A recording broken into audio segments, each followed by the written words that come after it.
Reuters and other media have uncovered several cases involving hackers taking advantage of vulnerabilities within the international system for money transfers to siphon at least $93 million from banks in South America and Asia.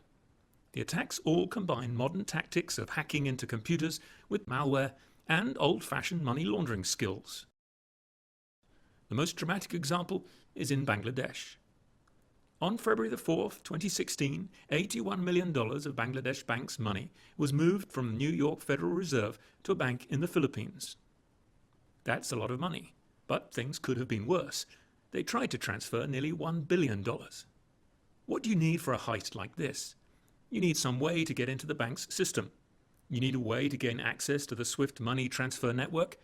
You need some malware to cover your tracks. And then you need a bank account, preferably in a lightly regulated country, to receive the money. Investigators have not said how the hackers got into the computers that Bangladesh Bank uses to access the SWIFT system, but some sources say it was probably by sending an infected email to one of the staff. Once in, they would have studied the bank's system and installed their malware. The main purpose of the malware was to cover their tracks as they committed the crime. When the staff are off work, it's showtime for the hackers. They log on to the SWIFT messaging system and start sending requests to withdraw funds. Most are rejected, but some go through. All these successful transfers go from the New York Federal Reserve and its correspondent banks to bank accounts in Sri Lanka and the Philippines. One alert staffer at Deutsche Bank spots a typo in the name of the intended Sri Lankan recipient and queries the transaction. The New York Fed also sends multiple queries to Bangladesh Bank, but gets no response.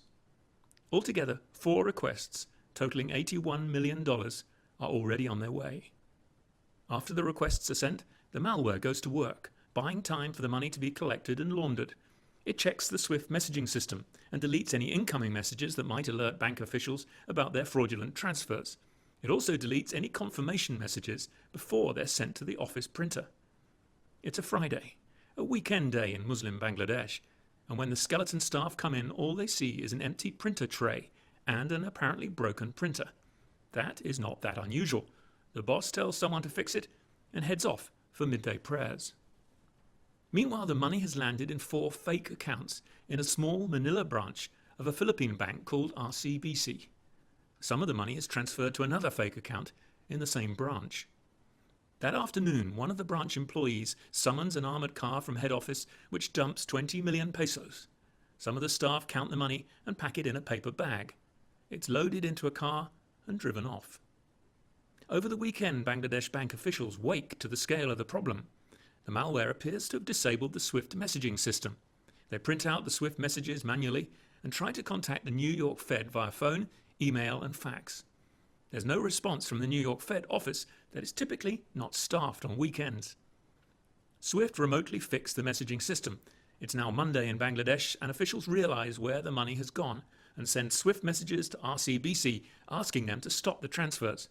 But it's a public holiday in the Philippines and those messages don't get read until Tuesday morning.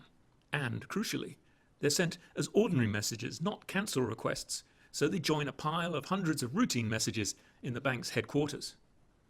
Eventually they're passed on to the branch, but officials in the branch ignore them and transfer the money to other accounts, with much of it ending up in Philippine casinos. Investigations are now going on around the globe, but no one has been arrested or charged. And other cases have now come to light in Ecuador, Vietnam, the Philippines and other countries. Not all were successful and all are dwarfed by the Bangladesh heist. More cases are expected to come to light. But the hackers, whoever they are, remain hidden.